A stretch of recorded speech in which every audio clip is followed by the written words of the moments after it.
Hello everybody, let's get into the story straight away. Come to the walled city, sit in the grass. There's a single bird singing in a tree. And if you look, you can see, yes, the storyteller is already striding towards us. He has a sack over one shoulder. He sits down in the grass and the sack chinks down next to him. It's market day today, he says. But I have to confess, I've been thinking about that mountain all last night, with the cat and the princess scrambling up it in the darkness, heading towards that glowing light at the top. And they get to the top. And by that glow, they see that there is an archway. And through the archway, there's a brazier filled with burning, glowing coals, and there's a figure hunched next to the brazier, shrouded in a black cloak. And he gazes with one pale yellow eye, implacably looking at the princess, while the cat slinks into the shadows.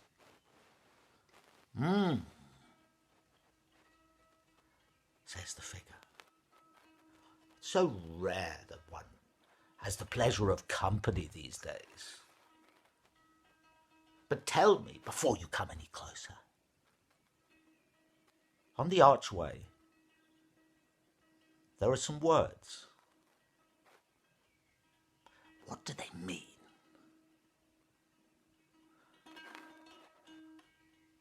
The coals seem to blaze a little bit brighter. And the princess looks at the archway. At the top she sees 3 words, and she reads them. Indocilis, privata, loqui.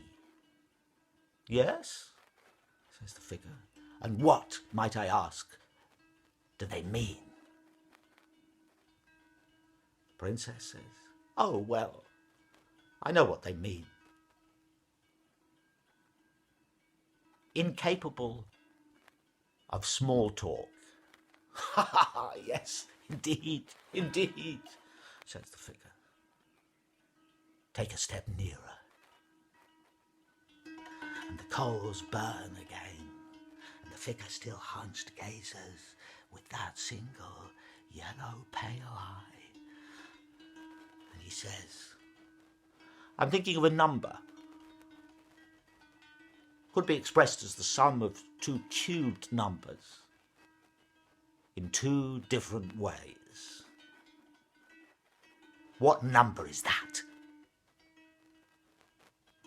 And now the princess looks down at her feet as she calculates. Her lips move.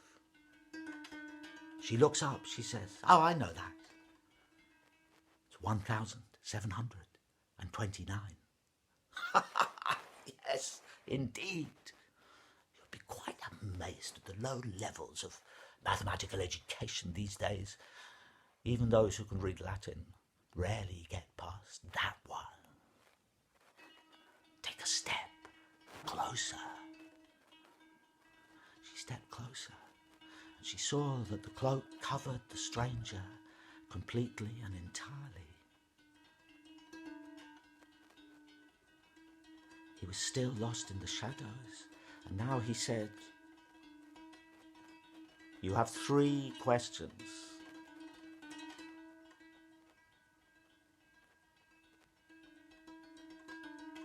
Make sure I can't give you an answer. Now she thought. All right, she said. What can fill a room from floor to ceiling and yet weighs nothing? What? Oh, well, of course, I know the answer to that one. It's light. Yes, she says. That's what you stole from this land. Stole? I had my reasons. You have 2 questions left. Now she thinks again. she says. What has rivers and houses and forests, but no people? What? Oh, don't patronize me. I know the answer to that one. It's a map. Yes, she says. And it's also this world that you have cursed. Oh, you understand so little. Believe me, I had my reasons. But you have one question left. And now the coals were burning lower, and it seemed as though the light was fading. And she thought, and then she said, very well. In the middle of emptiness, there is a rock. And in the middle of the rock, there is gold. What is that gold? What? In the middle of emptiness, there is a rock. In the middle of the rock, there is gold. What is that gold? It's gold. There is gold in a rock. No, she says, that's not the answer. And she took one step back. Well, if that's not the answer, then it's fire, golden fire. The rock contains fire, a volcano. No, she says, that is not the answer. And she took one step back further until she was standing under the archway, and the cat, in the shadows, stood up. She said, I'll tell you the answer. In the middle of the desert, there is a rock. In the middle of that rock, there is a library. And I have read that library.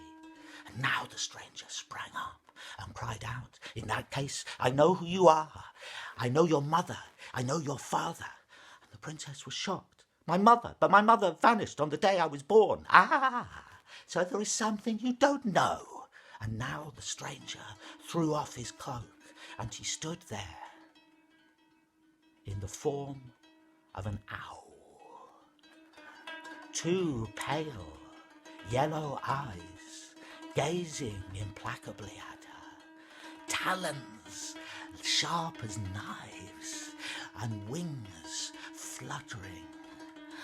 And he began to step towards her with his beak opening. And the cat behind the princess called out, Jump on my back. No time, jump. She turned round. There was the cat. Its fur was bigger. Its eyes were bigger. It said, Jump, now. And behind her, she heard a slow, slow sound. To-wit, to-wit. And she jumped.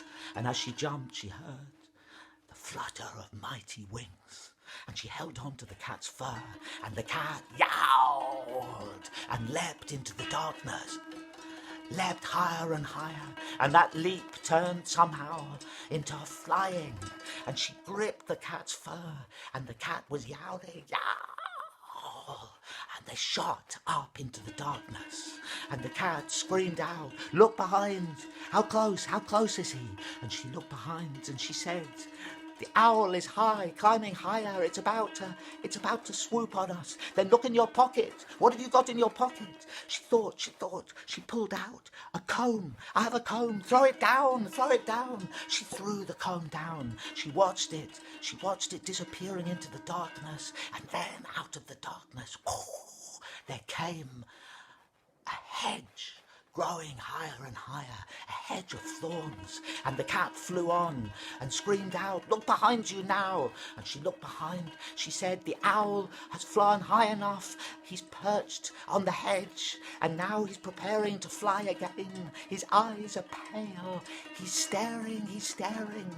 Very well, says the cat. I'm running out of energy. What else have you got in your pocket? She reached in her pocket. She found the mirror. The mirror cracked in her hand, and the blood flew.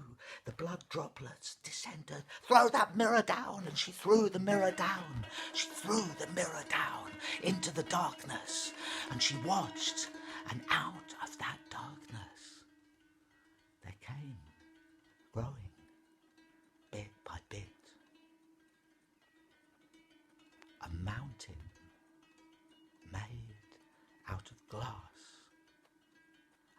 inside that glass, something red shone, a light,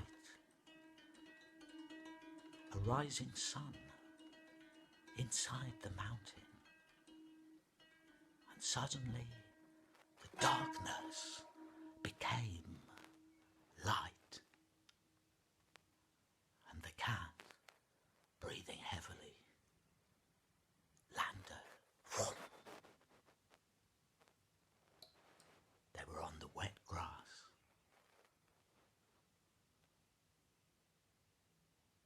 And they had landed next to a pond. The cat said, "What can you see now?"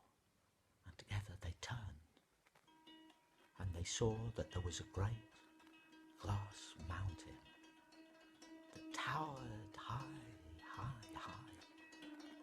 And out of that mountain there came light. "Where's the owl?" said the cat, lying down by the waterside. "Where's the owl now?" And the princess said, "He's gone."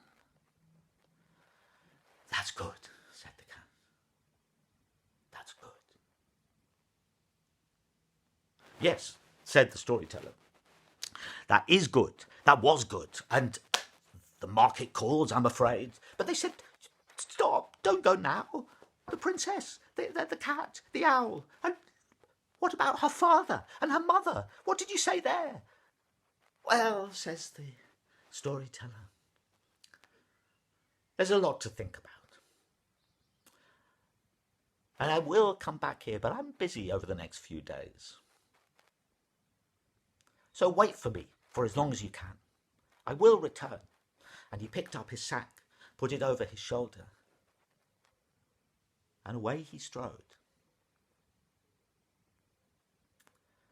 So meet me